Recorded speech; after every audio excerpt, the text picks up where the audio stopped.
Welcome to Still Serving, the VFW podcast, the official podcast of the Veterans of Foreign Wars. And now, from the VFW Memorial Building in Washington, D.C., here's your host, Rob Couture. And welcome to Still Serving. I'm your host, Rob Couture. Let's do roll call. Joining me here in the studio is Associate Director for National Legislative Service, Joy Craig. Good afternoon, everyone. Hi, Joy. How are you? Good. I'm very well. Good. And filling in for the Executive Director, one of our regulars here is the Director of National Legislative Service, Kristina Keenan. Hi, Kristina. Hello. Happy to be here. I'm glad that you're here. And of course, as always, my co-host, the co-hostess with the mostess. I don't know. That doesn't even make any sense. But True. It's true. Brittany Diamond Murray. Hi, Brittany. Hi, everyone. Hi. Nice mauve shirt. And wonderful. Thank you. Yes, I like this shirt. It's a great shirt. We had talked about that earlier today. Good color. Yeah. Way to go. Hopefully it wasn't too expensive. Thank you. She didn't get the memo on the blue shirts, though. Yeah. Oh, what was that? I'm the odd person out today. Yeah. Joy said that she didn't get the memo on the on the blue shirts. But I have this coat. I'm kind of a little fancy today. Why do I have the coat on? And that is simply because we have a special guest. So let's do the rundown of what we're going to do for this podcast, and I'll hand it over to Kristina. What do we got? Yeah, I mean, I'm sitting in Ryan's seat, so I guess I got to hold up the board. You do. So we're going to start with all the things that we're doing, legislative activity. We've had last week was a huge week. Things are just ramping up right now. I think a lot of it is because this is, we've got some campaigning going on later this year. So the congressional calendar is a little bit squished. Yeah. We got a long recess, August, October.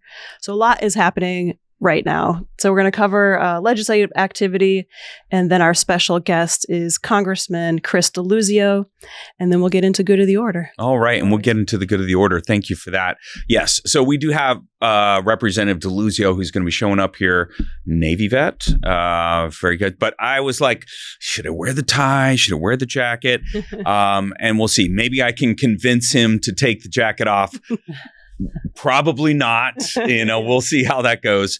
But anyway, so to your point, Kristina, it was the longest of weeks last week, it seemed. Yeah. They don't say this is quite the dog days of summer because we're not in summer yet, but boy, did it feel like it.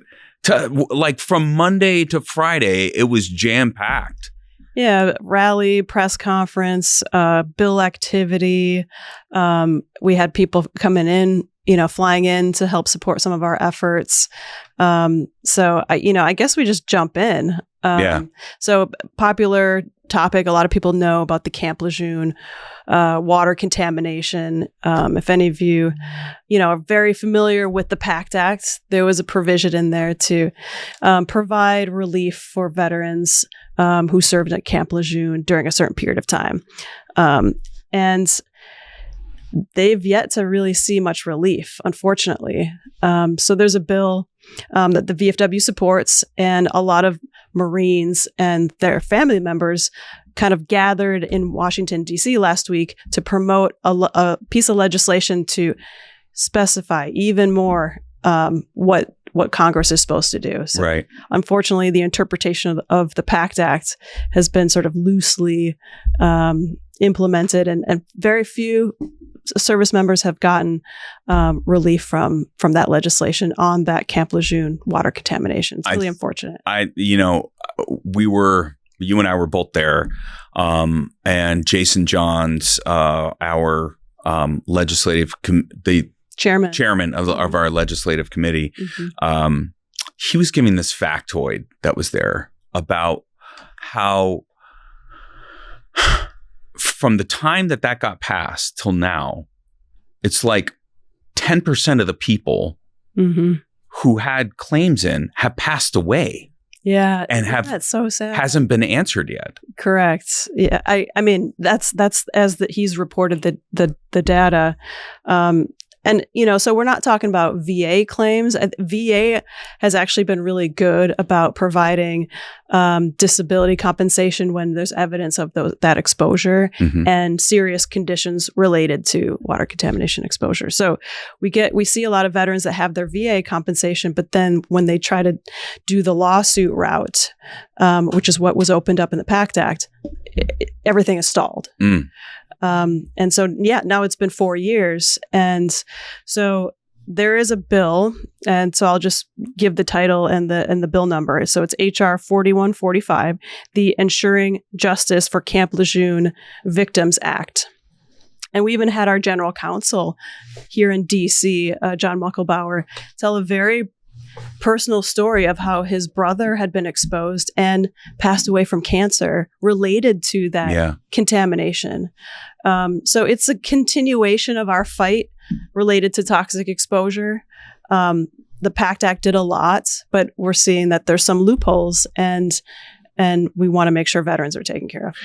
Whew, man, going off that point, just if you think about that, and I think that's what Jason had said, after like 5 to 10 years, all those people could be gone. So if they just wait it out, it's awful. That's awful. Mm-hmm. That's awful. And think about those Marines and their families. It was heartbreaking to me to see Marine moms, family members, talking about, showing pictures of these Marines that have lost their lives due to the toxic exposure to the water there at Camp Lejeune. I mean, and you see Marines that are testifying, and they're, these are Marines, right? I don't have to tell you, Joy, about Marines and how tough as nails as they are, but man, it was heartbreaking. And to see their hearts breaking, that to me is like, this needs to pass now. Right. I agree. It really is a crime. And those service members that were, following orders, went to Camp Lejeune, were stationed there and were exposed, and their families, they deserve justice. They deserve to be compensated for their illnesses, their injury, and it's long overdue. Long overdue. That's for sure. Well, that wasn't the only thing that went on that day. I mean, I feel like that was just one of many right? things. On the positive side, the home loan partial claims program at VA has now been created. And so just a little background on that, when we had on the podcast, Congressman Derek Van Orden, one of the bills that he sponsored, supported by VFW, passed into law this Congress. And so that was to reform the VA home loan to offer relief for veterans facing foreclosure. And so, long story short, VA had a program that they sunsetted, and then this piece of legislation gave VA the authority to create a new program. And so it took some time after the bill was passed to actually create and implement the program. And this month, in June, veterans are going to be able to apply for the partial claim program if they are facing foreclosure. Wow. So that's incredible.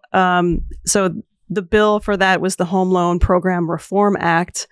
Derek Van Orden, a VFW member, helped get that bill passed into law. And so some home loan relief is on the way for some veterans that desperately need it. We had heard that maybe some veterans had already faced foreclosure in the interim, but VA needed time to put this program together. So that's a positive thing, something that VFW was behind. Yeah. Our advocates continued to push. Joe Grassi from our team, he spoke at a roundtable and made it very clear that VFW wanted to see this program, quickly created so that all the veterans that were contacting us, we had somewhere to send them. And so now we're seeing that come together. And I think I have the date, June 15th is when, which is very soon, when veterans can start applying. Wow, that's great. Yeah. So that's a success. That is a big success. And,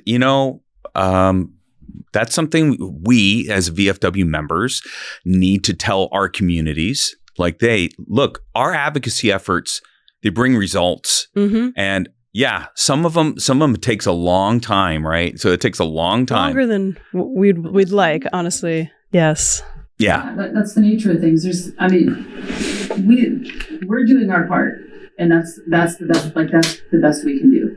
We're doing the best we can, and sometimes that's the reality. Sometimes it takes a full Congress or multiple Congresses to get things done. And that's not always what we like, but that's just the reality of it. And really, this was quicker than expected. I think getting a bill passed, I think within a few weeks, after Van Orden was pushing it, had a hearing and got it moving.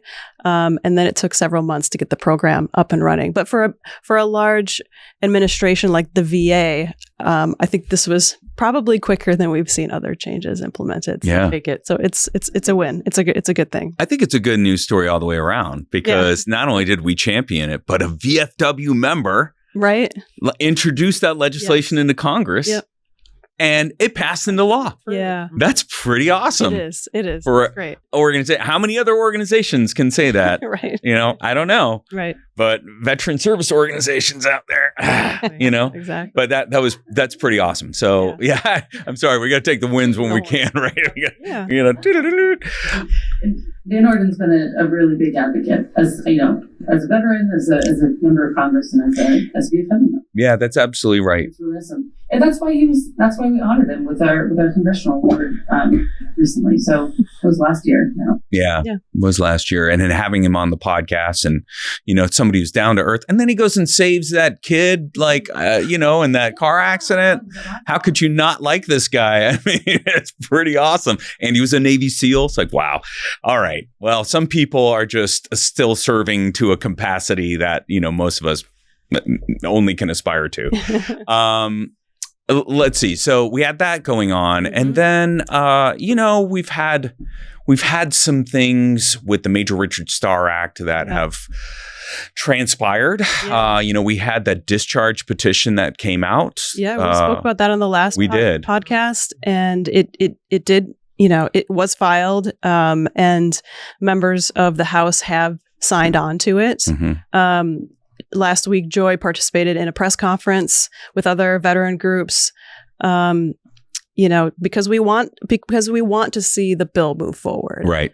I have, as of today, and I will say I misspoke on the last podcast that it needed 250 signatures, and that even though my paper said 218, here I was saying 250, but it's true. It needs 218 members to sign on to it for it to move forward. All right. So I need you to look right in that camera with the white lens. And so everybody is absolutely clear. 218. There we go. That's the number. Not 250. Yeah.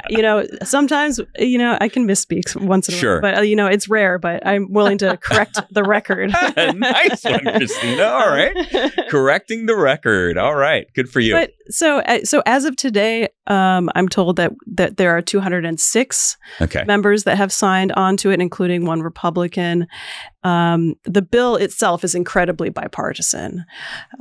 So discharge petitions, you may hear in the news, are kind of like the new thing, and some are successful, some are not. It can appear very partisan. For us, we are still wanting the bill to move forward. So if it's this avenue or if it's another avenue, we want to be at the table having conversations about it. Yeah. What we don't hope, or what we do hope rather, is that, veterans benefits or something doesn't suffer to pay for it. I mean, that's what I hope doesn't happen. But, this is part of the process, right? Because not to butt what I just said, but all right, sorry.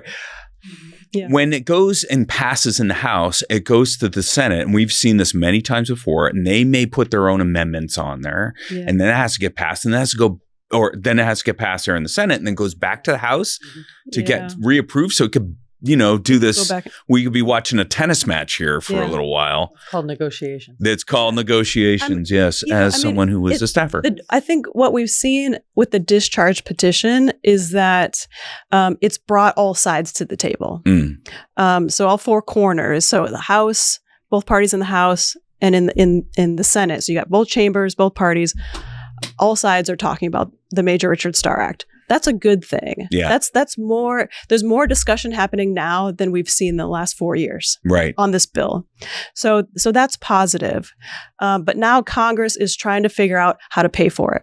Mm-hmm. And so we get a lot of Joy was mentioning earlier, we get a lot of inquiries every single day. What's going on with the bill? What's going on with the bill? Yeah.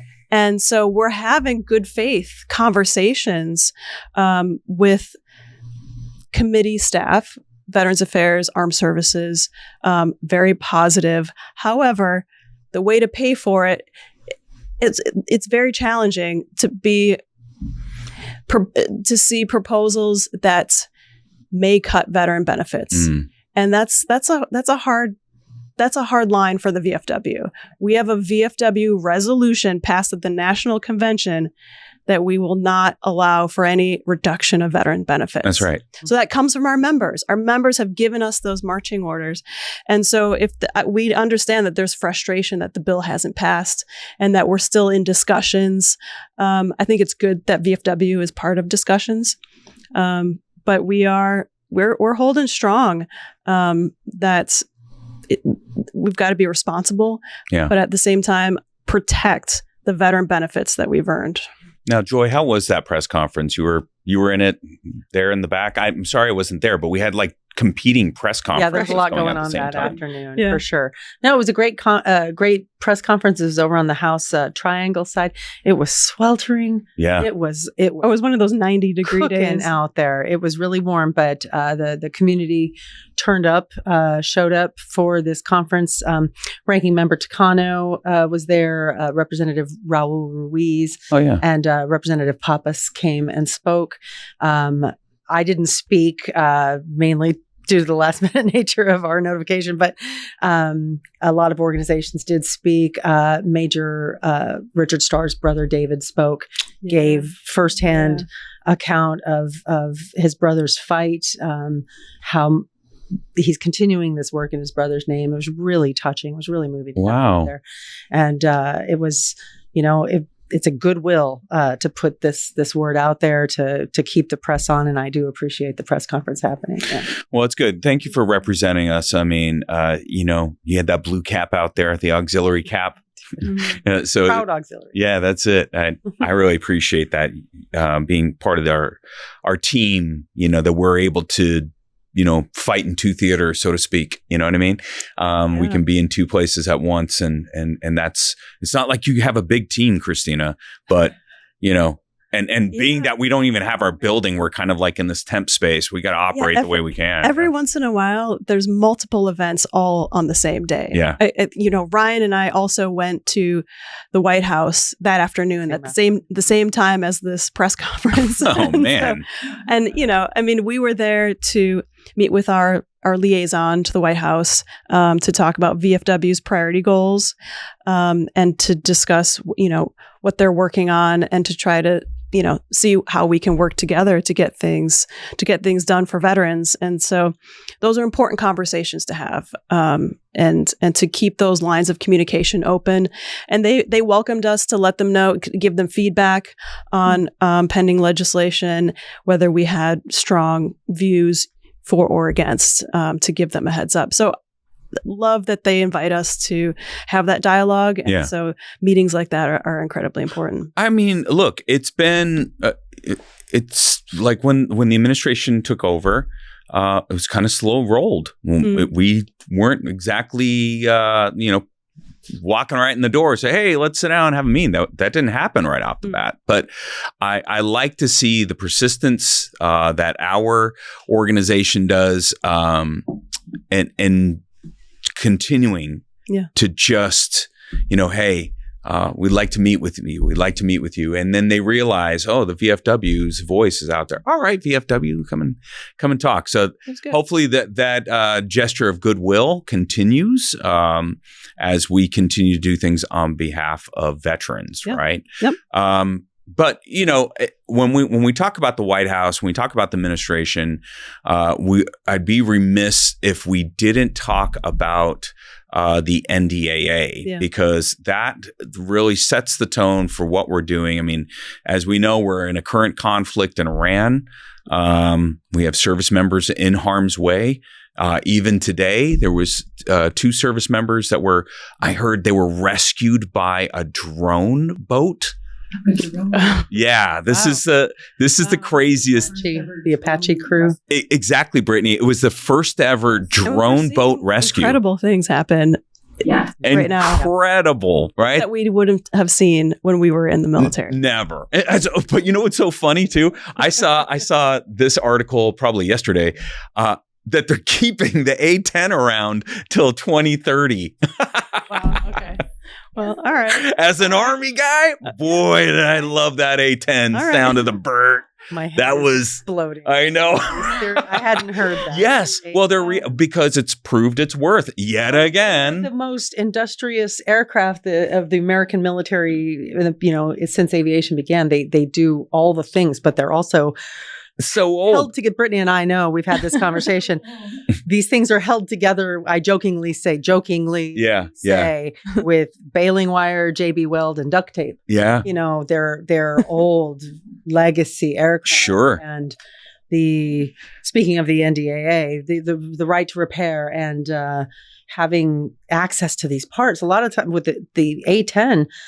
Those aircraft are so old, some of the parts manufacturers are just long out of business by now. And so they've got to come up with new contracts to machine these unique parts. And I'm hats off to anybody, the maintainers and the pilots for that platform, because wow. Well, as a logistician, background, I'm sure that those types of things make your head kind of explode. Where are you going to find the parts? Look, we still have the C-130 and the J iteration, I think now, but we still have the C-130 and they've been around since, I think they were, it was 1959 when they first came up with that aircraft. Definitely an older legacy. Yeah, it was pre-Vietnam. Yeah, exactly right. So workhorse is the workhorse. I did bring up the NDAA. So what do you got to tell us about that? So right now, we're in this exciting yet also kind of a hold your breath period.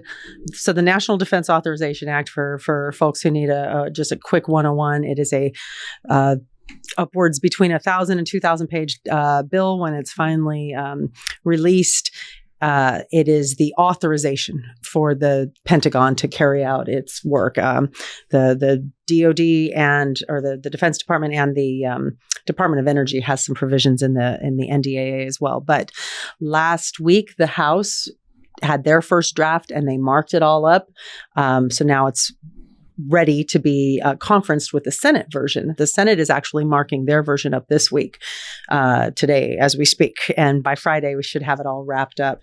And then those two bills will be conferenced with one another to work out the differences, see what survives and what doesn't. But now, Joy, I need to ask you this question. So when they're marking them up, for those of people who don't really understand, so they're members of Congress, primarily from the committees, right?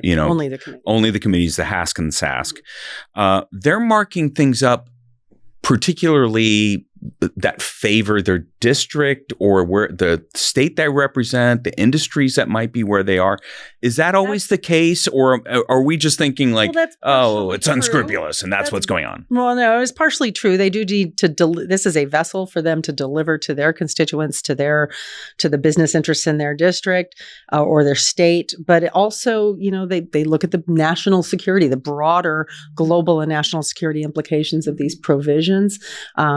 There's a lot of, I'll talk on the House version of what they do for service members and families. So maybe a certain legislator has a pet project where they really want to focus on military housing. This is the vessel for that. They could be focused on spousal employment issues, and this is the vehicle. This bill is where they would get those types of provisions in. So they might come to it. Some legislators are physicians themselves. They focus on healthcare issues, maybe. Some of them might be educators, and they focus on Department of Defense schools or tuition assistance or credentialing. Or there's a lot of avenues that they come in. So I think they bring in their personal, wishes to get it done, and they do focus on their district or their state. But also, there's much broader scope to the NDAA that they could. I mean, you're talking about Golden Dome. That's included in. Oh, really? Yeah, it's the whole gamut of Defense Department, Pentagon authorizations. I so appreciate. Oh, sorry. No, I so appreciate Joy's expertise on the NDAA because it is like every year, almost a year-long journey. So well, the rest of the team is focused on VA and, trying to get things done in a 2-year Congress. Joy's looking at the NDAA every year and what phase it's at. And do we have some VFW priorities at it that we can also push, which she's successfully gotten some stuff in, and some of it has made it hasn't. But, it's her expertise is just incredible. And I'd love for you to talk a little bit about where VFW's priorities, are in the NDAA, what you're hoping that we can get done through the NDAA. Right. Well, I always, as the associate, first of all, thank you for saying that. But as my focus on service member affairs, I see this authorization, this one bill, as a vessel to get a lot of priorities in it. And I also keep in mind doing this job that it's veteran families, it's military families that are very often sending their own sons and daughters into the military. So we care deeply about actively serving troops. We're not just all about veterans and post, discharge. Those actively serving members are near and dear to our hearts. Even if we're not related to somebody who's actively serving, we know what it's like. We know what it's like to live in bad barracks, to have bad chow options at the dining facilities, to have a spouse who's struggling to find employment, even though they might have multiple degrees or credentials.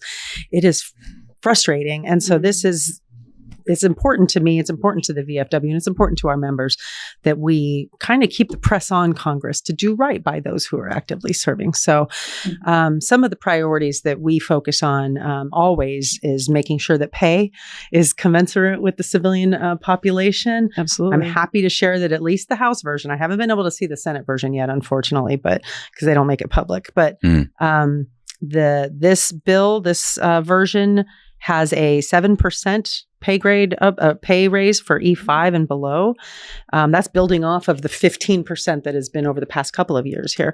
E6 to O3 see a 6% pay raise. Oh, wow. O4 and above see a 5% pay raise. So rising tide lifts all boats. Everybody gets a little bump here. If this goes through, again, this is the first step in a negotiation. Some of the other things, again, you'll hear if you talk to me for more than 5 minutes, you'll know that I appreciate military to civilian transition is a big deal for me. This bill, it's Section 561, would designate a Pentagon official, a senior Pentagon official, to oversee all aspects of transition, because believe it or not, that doesn't exist right now. It's shocking that doesn't exist. It is shocking, but that's been something that the VFW has been championing. I'm happy to say I've confirmed with staff on both sides that the House provision, the House version has a provision for that. The Senate version has a provision for that, which is a good sign. And when it comes from both sides, I'm knocking on wood that this is the year that we make that happen. Joy. Yes, ma'am. Joy, before you move on to the next section, explain to everyone why that is so critical to have a controller, to have somebody named. Brittany, I'm so glad you asked. Well, I think that again, I speak from the Marine Corps point of view. I'm a retired Marine. So I say it from my point of view and my the lens that I will wear always is that the military, they're focused on national security. They've got operations tempo. They've got things in mind that they have to focus on: readiness, the here and now, the threats to America. Transition is often viewed as something that's a afterthought. That's my words. That it's something that, okay, well, the VA will put everybody back together once they get out of the military. There's HUD or I think Department of Labor will help them get jobs when they get out. But the Congress has mandated that it is the Department of Defense's responsibility to prepare service members to get out, not pass that off to somebody else. And right now, within the Pentagon structure, there is a committee mid-level that kind of, amongst many other priorities, has transition. And I don't think it's enough. We don't think it's enough. There are GAO reports. There's Congressional Research Service reports. RAND, our friends over at Syracuse, IVF, Penn State, they put out reports and research papers all the time talking about bad transition outcomes. The Veterans Justice Commission is another good one. And so much of the bad outcomes could be prevented if before service members separate, they were better prepared. And that's why establishing a senior military official on the DoD side to help ensure that commanding officers don't just arbitrarily waive folks out of their TAP courses, out of the preparation that they deserve, holding somebody accountable within the Pentagon to make sure that service members are set up for success is really important. Well, I think, yeah, absolutely does. Especially when, look, there are certain circumstances in which somebody is on mission, deployed, underway. Yeah. Like, how are they going to get after those sort of things? So you have to make the most of your time when you've redeployed, when you're out of cycle, right? A deployment cycle, when you're, I don't know, what do they call that? When you bring the ship in and you're like painting and chipping away at barnacles and that sort of thing. Yeah. Barnacles. I don't know. Dry dock. Thank you. Dry dock. Are we guys trying to figure out? Sorry, Brittany. Chipping away at barnacles. Oh my gosh, it's so amazing. We Army people clearly have no idea. Well, that's okay. I mean, all right, there's one. There's a clip for you there, Michael. You're right, Rob. You highlight just the variability alone. It's the service level characteristics that make it challenging to get to TAP on time. Right. And then, mission's number one all the time. And if there's a reason why a service member, needs to, if they're critical to mission or their skipper, the Navy, says that they need to be here, then TAP's coming second. Yeah. And so that's the result is people are near separation or retirement, and they haven't necessarily had the upstream planning opportunities that others have been afforded. And if they haven't, may not have been as comprehensive as others have also received. Well, I could tell you this from my time being at the Pentagon, working there. If there was ever a congressional inquiry into why something wasn't done for a particular soldier, sailor, airman, Marine, those officers are at the Pentagon were moving quickly to get those answers. And so if that's not happening, right? Sometimes you need to do the legislation in order to hold people's feet to the fire of taking care of these service members. So that's really good. That's really, really good. We'd love to see that get passed. I think it would be a great step forward in preparing service members and their families to transition out of the military, which is a big deal. It's not just like, oh, here's your DD 214. You'll just find another job. Everything will be fine. Right. There's so much more to transition than that. So, although I do want to order a DD 214 like whoopee blanket. I've always thought that's the coolest thing in the world. Wrap yourself in your DD 214. That's hilarious. Very symbolic. I'm telling you, the VFW store needs to carry that. I know they got everything else, but they need to carry that. Jackets. Why don't we all have them? I feel like they should give them to us. Yes, absolutely. I want one. Are you talking about when you say whoopee? Are you talking about like the silk blanket? Yes, mink blankets. Oh no, well that's a whole nother thing. Well, I'm talking about the poncho liner. The poncho liner material. That is the best material. Yeah, in the world, but I forgot about mink blankets until I was in Korea recently. Yeah, I saw all the shops with them, and I immediately went back in time. It's okay. I brought 3 home during my 1 year tour when I was there to make sure. Oh yeah, they were just like one was a white tiger, one was a big orange tiger, and the other one was this big red dragon. And we still have the red dragon one somewhere. I don't know. But I mean, that's like going on almost 30 years old. These mink blankets last forever. They do. But there's nothing like that poncho liner. I tell you what. Right.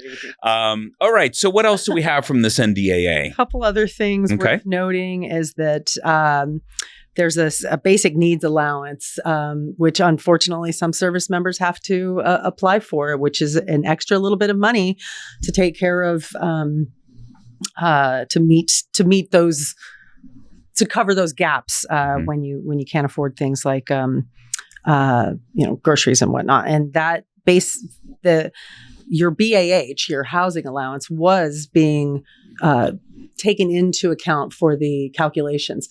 And that extra money was disqualifying a lot of service members from making the threshold for that basic needs allowance. From now, if this passes, again, it's all hypothetical, that allowance, your BAH, will no longer be a factor in that basic needs. And it should basically open up basic needs allowance to a lot more service members and families who might need it. Yeah. It's one that the VFW has been pushing for, and the Military Coalition, which we're also members of, have been pushing forward too. So that's a good one we'd like to see. That's great. The extension of military life, family life counseling services. There would be the expanding of childcare options for military families, including au pairs, like a financial, there's a provision that would increase funding for in-home childcare and for the use of au pairs, which I've only met a couple service members who could bring an au pair into their house, but it's a thing. So I'm guessing, and I know I'm the one with the French last name, but au pair is somebody who is just a caretaker of the kids. Yeah. It's like a nanny. It's like it's a live-in nanny. A governess. Yeah. That's so old. Like, what is this? The Sound of Music? I don't know. It's childcare, in-home childcare. Yeah, okay, got it. Childcare in your house. Yeah. And so that one would be a good one. Some improving credentialing pathways for transitioning medics, and some other, credentialing is something that's starting to be more of a buzz in the military, in the space. It's like if you, I don't know, if your specialty requires you to have a credential that maybe the military doesn't require, but would be nice to have on the outside when you get out. Yeah. Using the military, there's ways of getting those credentials assigned to people before they and that's really important for a transition, because imagine that, like, we hear this a lot from folks in the medical field that served in the military, got a lot of their training in the military, and then once they get out, having to start over in some aspects and trying to get those credentials, whereas why can't they, more quickly get into the civilian medical professions that have already done when they were in the military. So we hear that a lot, but there's other specialties too, that need credentialing and at least a pathway to get that so that they could be successful and do very similar work in the civilian world. Well, I mean, we have two people on this panel who come from the intel community, both you, Brittany, and Kristina. People will think, oh, well, they're an intel analyst, or they're an interpreter or human or whatnot. Oh man, they must be able to get some kind of job right off the bat when you get out. But without certain certifications, that makes it difficult. I mean, Brittany, I'm going to go over to you, because your path, you went off to college when you came out, right? And you sought a different pathway. Was that because you didn't have those certain credentials leaving out of service in the intel community, or is that something you were just like, I'm done with it, so I'm going to get out? Well, I think it was a little complex for me. Is like a lot of those jobs are concentrated in specific areas, and I wasn't in a position to relocate to one of those areas. So that was one factor. Another is there were certain skill sets that were kind of more sought after than the ones that I had. So in Navy, you go to various C schools, and at least at the time, I don't know if they still have NECs or not. They probably do, but I'm not sure. But NECs, there are certain intel jobs in the field I came from. Some of those NECs were more sought after than others. Schools, and I didn't necessarily have one of those NECs. So that was also kind of a limiting factor. And then you brought up credentialing opportunities. The credentialing opportunities at the time that we had was through a program called Baby Cool. I think it was called Cool stood for like credentialing opportunities online, maybe. Yeah, the Army had the same kind of credentialing, if you will. Right. Mm-hmm. I think Army Cool was it? Yes, Army Cool? exactly right. So the ones that mapped for me as a CTR like didn't make sense. It was like a radio operator, which is fine, but like that's not at all what I did. So it didn't really make sense for me to go after like a radio operator certificate. Yeah. And so there's definitely a mismatch. And then Kristina, I'm not sure what her experience was, but you know that was mine. As clear cut as others.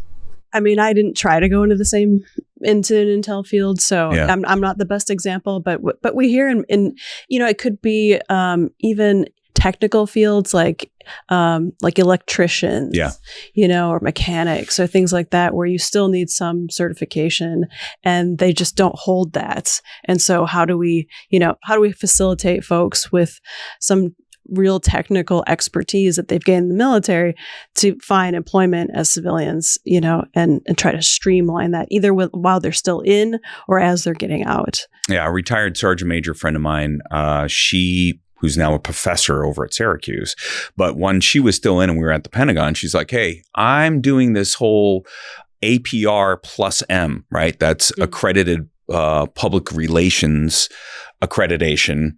Plus M means military. So she was like, I was at the time like, school, I don't want to do that. But she obviously took full advantage of that. And that's tagged on at the end of her title now, as well as PhD. So, I mean, that's obviously trumps that. But there's a lot of, at the very technical fields, one of the reasons why my son was excited and still waiting right now to go to basic to become a fire protection specialist in the Air Force is because they left out with like firefighter 1 when they get done with tech school to include like airport fire or airfield firefighting. That's one of the technical certifications, that they leave out with. And you know how valuable that is? Like if you're not just, look, firefighting is a tough career field, but to do firefighting on a flight line or at an airport, you need to have that air certification. And so for him to come out of it, it's like, oh man, you're setting yourself up for success.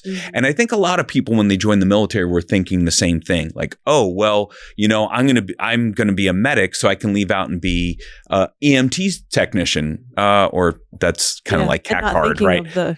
Certification. Not thinking that the certifications are in addition to that and cost money. Right. So, I think that's something that, Congress is going to have to weigh because the penny pinchers are like, there's no way we're paying for these guys. They could do it on their own.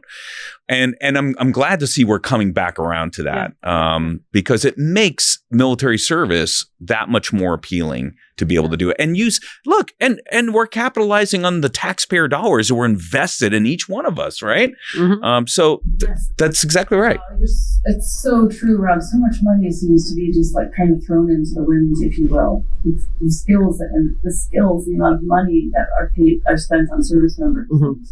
To not have good match or pathways on the other end it's a shame. If people want to continue on those career fields, it's not a good use of taxpayer dollars. Really. Yeah, I could say this.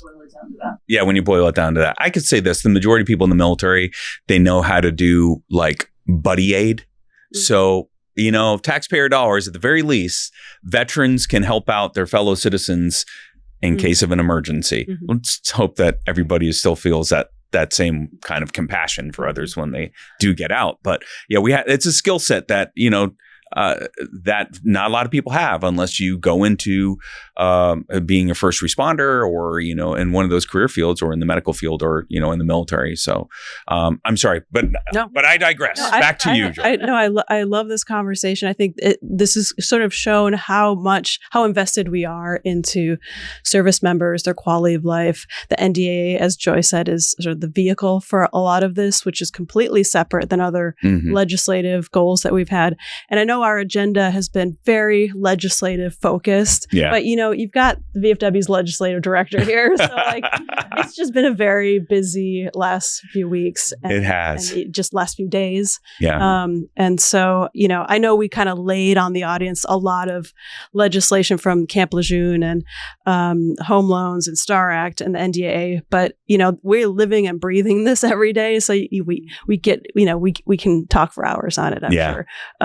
But just to wrap it all together, this is sort of the busiest time of the congressional year for us. Mm-hmm. And I feel like we're just sort of, very quickly approaching the end of this Congress. And so we are weighing in on a lot of legislation. And I think the VFW has been a great resource for our colleagues on the Hill to provide information from like Joy's trip, to Asia and meeting with service members. Like she's communicated that to members, committee members, on what the feedback was from her and our Commander-in-Chief, Carol Whitmore. Yeah. And so we'll continue to do that. But VFW covers a lot of different legislative issues, so we could talk about this all day long. We can. There's just a window into our lives here That's absolutely in right. Washington, D.C. It is, and this is a really good segue because we have Representative Deluzio. We do. And we're ready to VFW member. Yeah. Well, Joy, thank you for that update on the NDAA, at least the House side. And let's hope that some of those things come to revision. Speaking of the House, let's get right before we bring on our guest, Representative Deluzio. We got this little bit of info for you coming up for the National Convention that's taking place in Reno, Nevada next month. So we'll be back right after these words. Ready to show your patriotism? This year's Patriotic Celebration features exciting new contests and more ways to join the fun. At the 127th VFW National Convention in Reno, Nevada, compete in 3 exciting categories: Best Dressed Patriotic Group, Best Scooter Decoration Contest, and the Legacy Pair Award, with prizes and special recognition awarded to each category winner. And that's not all. You'll even have a chance to sing crowd karaoke with VFW National Commander Carol Whitmore. Be proud, be creative, be part of the celebration. Join us and let your patriotic spirit shine.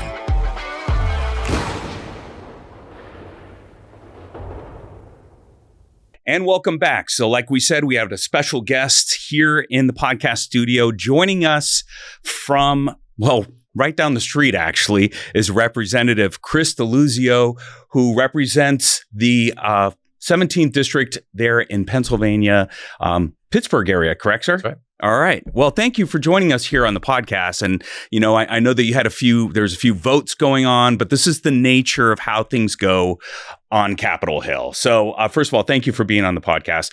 We understand you're a VFW member. Yep. Correct? My post is in Sharpsburg, Pennsylvania, Allegheny County. Well, that's excellent. Okay. So let's talk a little bit about your service. So you were in the Navy, surface warfare officer.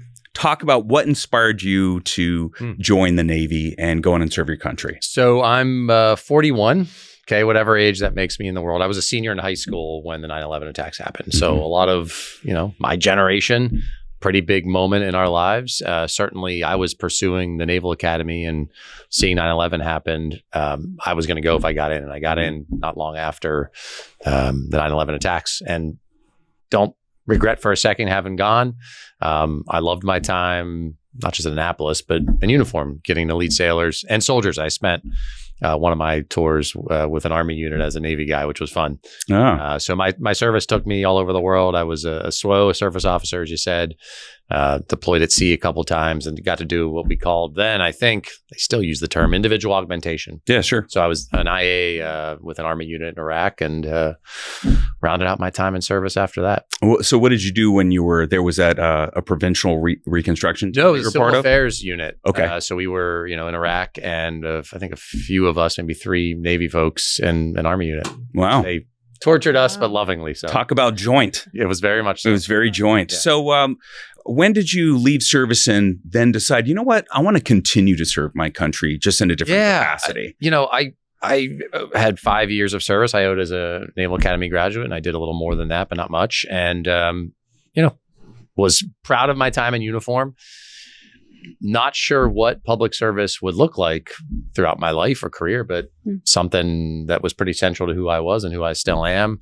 I would not have guessed it'd be as a member of Congress. Right. And it was about 10 years or so after I finished my active duty time between me getting elected to the U.S. House. And that was my first run for office. Just kind of a crazy idea to say, hey, I could go do this. And what I've seen, though, the share of veterans in both parties had been declining for so long in the Congress. I think it maybe ticked up a little bit around when I was elected. I'm not sure exactly where the numbers are.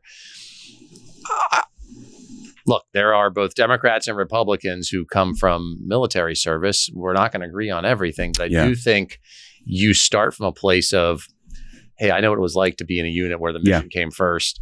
Maybe we can at least start with some common ground. We're going to disagree. We're going to, stand our ground where we have core values at stake. But I do think it gives you a starting point to try to do the important work for this country, and still is the, that commitment to the Constitution and the country is still at the heart of why I tried to run in the first place. Yeah. I for me, when I look at a candidate, especially if they're a veteran, I think to myself, here's someone who did not get to choose who they were assigned with, but they had to make it work. So there's compromise, there's sometimes sacrifice, but just coming together and see if we can work together for a common good or for the mission, to me translates. I'd like to think it would translate well as veterans go and serve in Congress. And so, I love that sentiment. And I think that's really great. So let's talk a little bit about your time. And I know from your biography that you had served on the HVAC committee, right? So you're there. Talk a little bit about your little bit of time there. Yeah. Because you're not currently there now, but you did some work there. I do. So I've been on the Armed Services Committee since I came into the Congress, was on the Veterans Affairs Committee for some chunk of my first term, and then I've been on the Transportation and Infrastructure Committee. I still work a lot on veterans issues, as you can imagine. I go to the VA for my healthcare. I got some skin in the game here. Look, it's a great committee. And, you ask most people in this country, should we have a fully funded and staffed VA? They're going to tell you, of course. Yeah. It's not that complicated. And yet, we have some of the fights in Washington around how you fund the VA and how much is direct care at the VA versus community care and all the rest. But again, I come back to the core thing.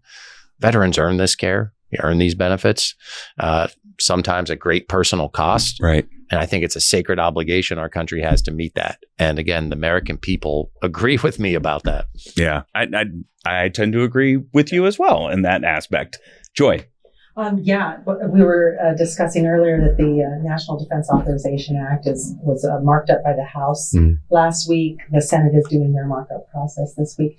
Do you have any priorities that you'd like to see carried through to the final conference version of the bill? Yeah, and you're right to ask about the final conference version, because as you know, the bill will change a lot. The first draft right now. Right. The House committee on which I serve advanced a copy or a version of the bill. One of the things I was most happy about, we got in the right to repair provision.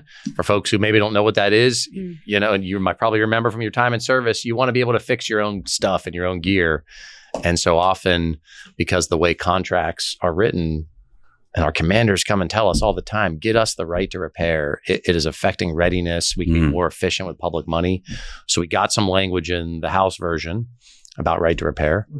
In years past, we've gotten language in and didn't make it to the final. So I say in this version, it's in. But there's some parts of the bill or some parts of what I wanted to get in that didn't get in. I wanted to have stronger language about demanding accountability for contractors, making sure there's good competition, that we have insights into pricing.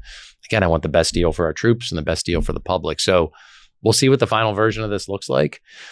It is maybe one of the very few remaining sort of must-pass, traditionally bipartisan bills, but at times versions of it is more partisan. Versions of it then get ironed out. Maybe they aren't. It depends what this final defense bill looks like. That's right. Thank you for that. Yeah. I appreciate it. Just, I guess, a little bit on that topic, maybe taking us a step back. I mean, what do you see as some of the major challenges that our service members are faced with right now that the Armed Services Committee is discussing that maybe people don't know about? I'll start with the obvious. I mean, you've got folks downrange right now with the war going on. I mean, that is no small thing. And we've had folks killed in this war. We've had folks wounded. That will be something the VA has to be there to meet when these folks go from being active duty to veterans, or if they're reservists or National Guard. So let's start with that, which is, as we all know, a pretty serious thing.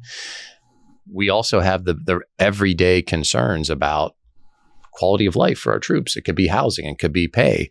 There's a pay increase in this version of the bill for active duty folks.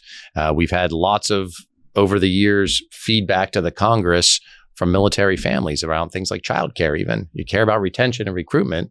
Well, the people are often starting their families or having their kids going to school right around the point where they might be getting out of service.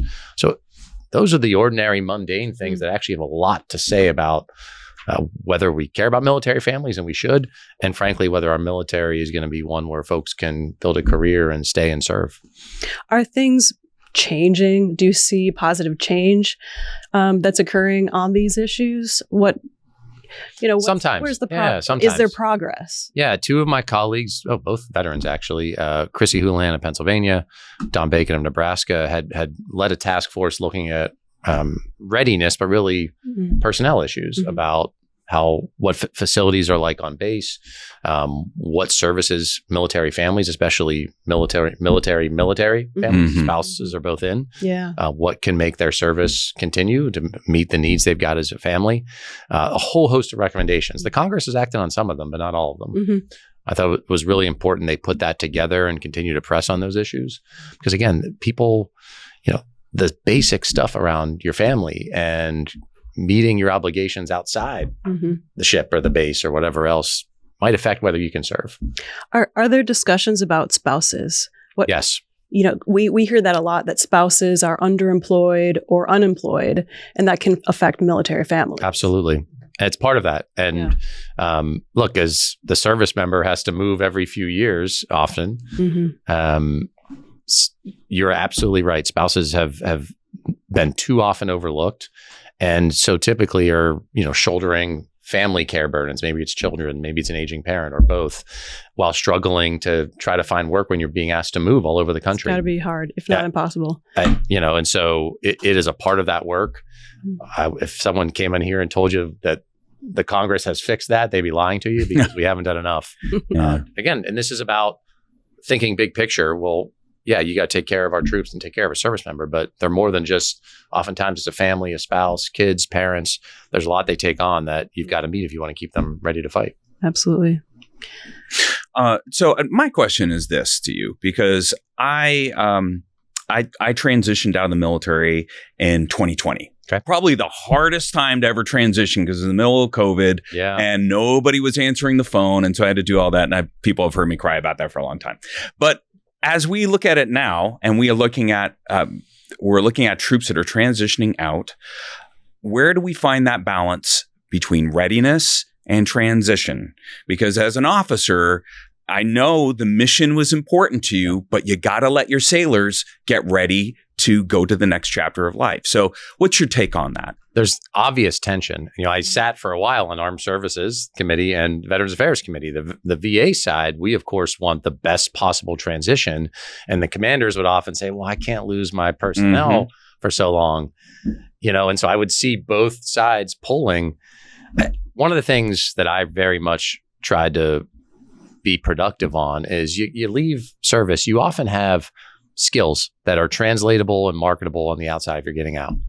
And that we typically don't give you the thing to show a credential that reflects the actual skills you have that you can then go use, whether you're going to a trade school or college or into something like air traffic controllers, where we have a great need, where folks who have come from uniform have something to offer. And so that to me is a sweet spot where we can, really meet the commander's concerns while doing right by veterans.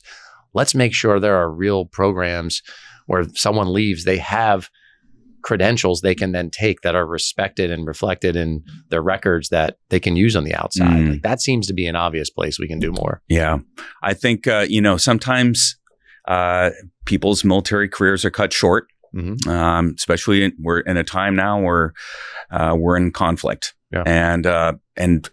And so those that get wounded, may be medically retired. And I know this is part of Joy's portfolio. And Joy, I don't know how much you want to talk about the Major Richard Starr Act, but it is We're important. getting closer, finally. Yeah, it is important to us. So, Joy. The Major Richard Starr Act is a very one of the highest priorities for not just the VFW, but for the entire community here in Washington, D.C. We do know that there's, honest, good faith conversations going on. Yeah. I understand you're a supporter. Just wondering if there's any insight there, anything that the community could do to maybe press Congress more to come to a conclusion on this? Keep pressing. There is momentum in the House, at least where I serve. There's a discharge petition effort, and I suspect you've talked about this, but it's a way to force a vote on something where the leadership in the House doesn't want to give you a vote. We're getting there. We're not all the way there yet. It's now bipartisan on the discharge effort. The broader bill is very bipartisan. And as it should be, right? This is about saying to someone who is medically retired, you shouldn't get your pay cut that you've earned between VA and your military retirement pay. That's a basic thing, I think. And so I think the country is with us there. The arguments I would hear on the other side of, well, it's about, spending and fiscal responsibility. I don't buy it.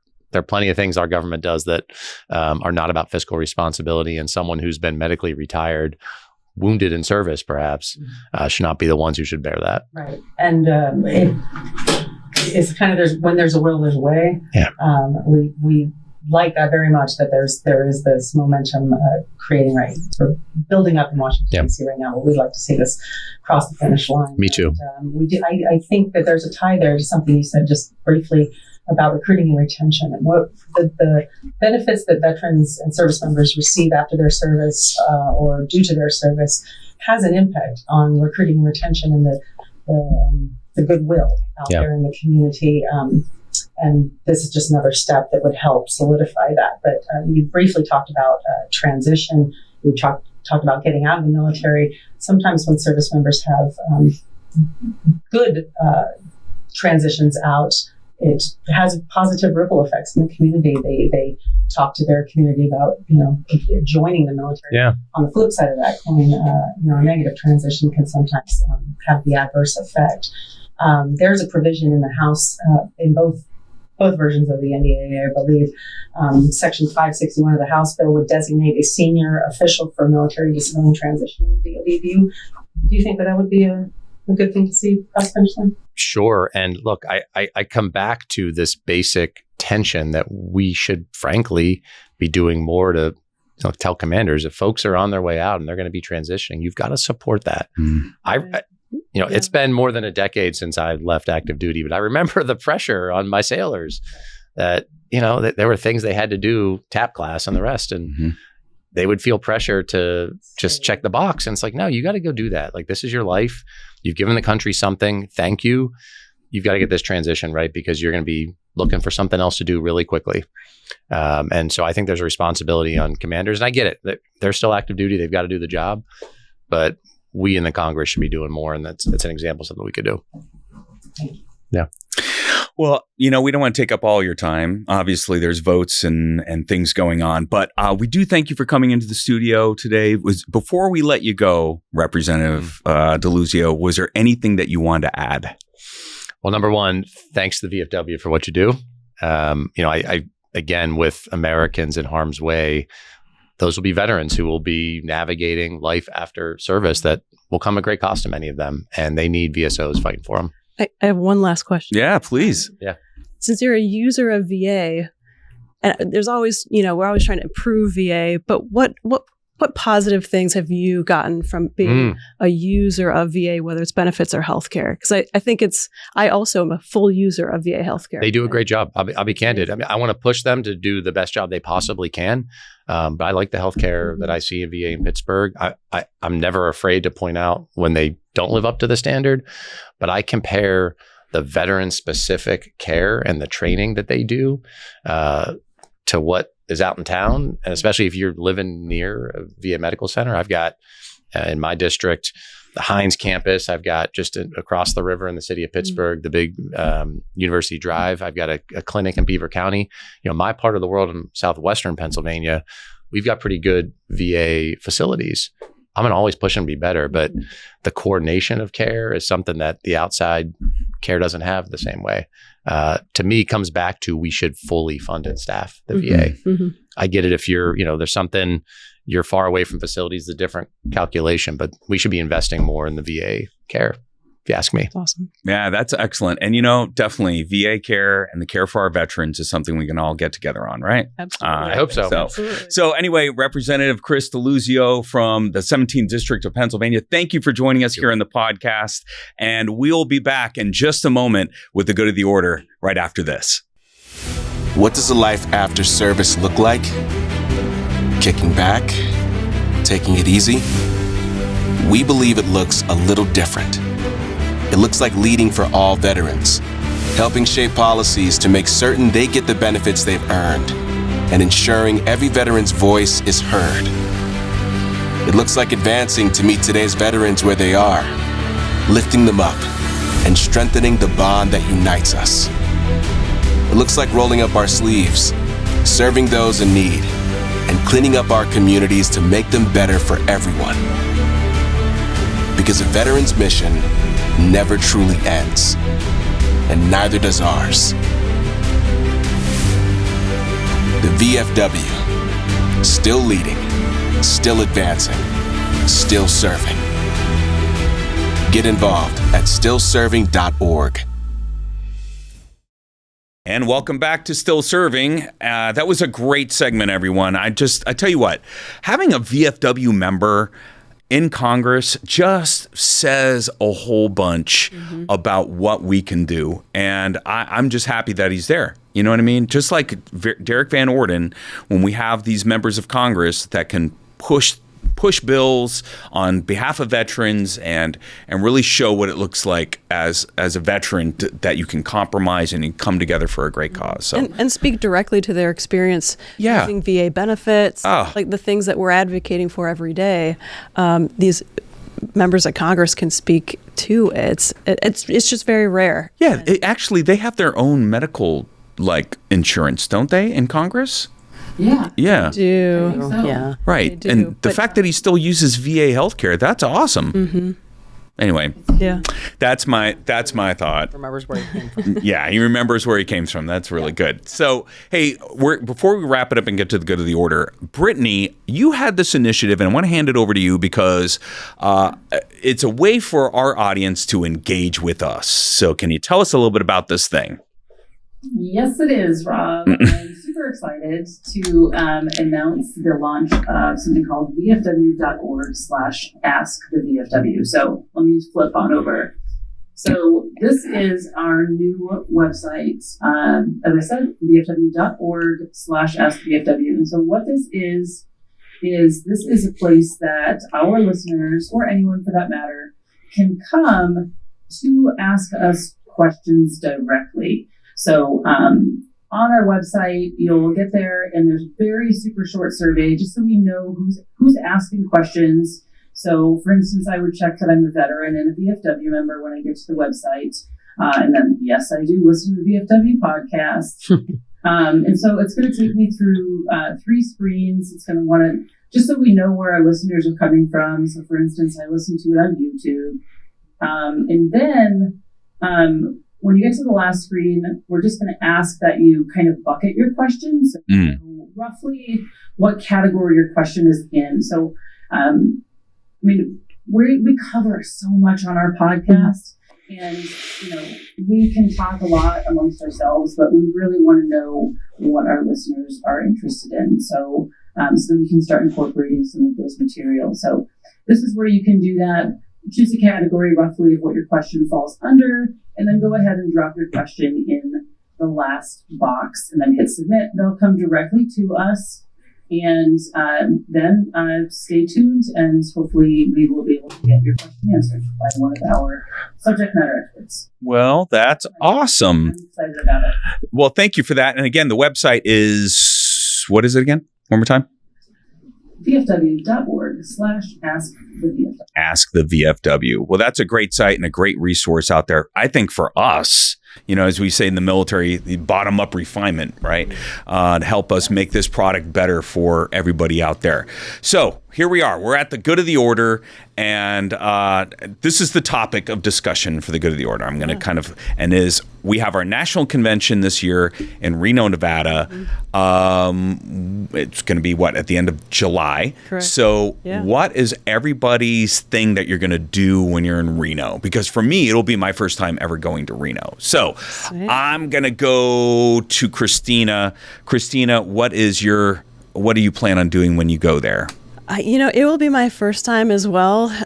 So I actually have some family in the area. So I'm going to visit family that, are so far from where I live here now on the East Coast. Yeah. So I'm going to try to see some family. But I love this, the convention. My post is the post 605 in Paris, France. So, and my department is Department of Europe. So I always get together with the Department of Europe folks. Right. And so there's usually a dinner or some kind of gathering, but it's once a year that I get to really hang out with my a few of the post members and the Department of Europe folks. And they're just fun, and have different perspectives, and they're just multilingual, and so I miss them a lot. So it's my time to kind of hang out with my department folks. Okay. Yeah. Good. One of my favorite things. All right, Joy, what do you got for us? Well, I've only been to Reno once, really, as an adult. I went once when I was a kid. That totally does not count. But my previous my job in the Marine Corps was aviation ordnance, and we had our annual symposium there at the Silver Legacy in Reno, Nevada every year. I got to go one year, and I remember a little Mexican restaurant right across the street from the Silver Legacy that had homemade horchata and homemade tortillas and the best pinto beans, refried beans. And I will just say that living here on the East Coast, but specifically in Washington, D.C., I haven't found a really good Mexican restaurant that rises to that level of the little mom and pop shops that I love so much. And so I plan on scratching that itch with Mexican food and probably packing half of my suitcase back with homemade That's a little bit of weight. You're going to put that in there. Surcharge. All right. Brittany, what is your plan when you go to Reno? Oh, Tuffy, I've never been either, so I've also never gambled before. You've never gambled before? Never been to a casino? Well, I went to a casino, a small one, I think once maybe, and there's a Titanic slot machine. Slot machine. Yeah. One-armed bandit. I think I put a couple dollars or something in it, and I won. It was one with Jack on it, Slot machine with Jack. My only experience of gambling with air quotes. I've never played cards or anything like that, so I'm for sure gonna lose. But I'm thinking I'm gonna give myself a $20 or $30 budget or something. Just try it out. I've done it. I don't know. But also, to Joy's point, food. Yeah, food sounds like a good idea, I have to say. Some great Mexican places in Reno. Yeah. Well, the reason why I chose this is because I didn't really have any clue about Reno, and I want to hear what everybody else does so I can just copy you all. No, I'm just kidding. I am actually deathly afraid of gambling because I don't know if I would get into trouble doing that. But nevertheless, I think it's going to be a good time. To your point, convention is like a big reunion, and there's friends that we have made over the time at different conventions or state conventions or conferences for the 4 conferences, and it's going to be great to see some of those Everybody folks together. and just be able to get together and do stuff. And Brittany too. We'll see you in person. That's it. That's the other thing. I'm so miss just being. We miss you. Right? We miss having you. Yeah. For sure. Well, to that point, Brittany and I are going to be taking over the exhibit stage yet again. And this time we're going to be running. We're going to be working. I'm going to be doing all my little, switching here, back and forth with Brittany as we bring people on and highlight them on that Saturday and Sunday. So we're going to be pretty busy, at least until the exhibit hall closes. But from what I understand, they're going to be having I think they're having the banquet on Sunday night. So the fun never ends there at National Convention, nor does the work. That's for sure. But we will be live streaming those Saturdays. Yes. So listeners can tune in to Rob and I on the stage pretty much all day Saturday and Sunday. That's right. So if they want to watch who we have on there and all the interesting people that we bring on, that's a great time to do it. So, hey, well, thank you all for this. It was really cool to have a member of Congress back in the podcast again, right? So we will continue to do that for all of you out there. We thank you for joining us. Make sure that you like, subscribe, follow, put in your notifications so you get the latest and greatest from the VFW and the things that are going on here, to include the podcast. So from here in Washington, D.C., I'm Rob Couture, reminding you that when it comes to the VFW, we are still serving. Take care. Thank you for listening to Still Serving, the VFW podcast. To get the latest news and information from the veterans of foreign wars, make sure to follow, like, and subscribe to us on social media at VFW HQ, on Facebook at VFW Fans, or visit our website at vfw.org.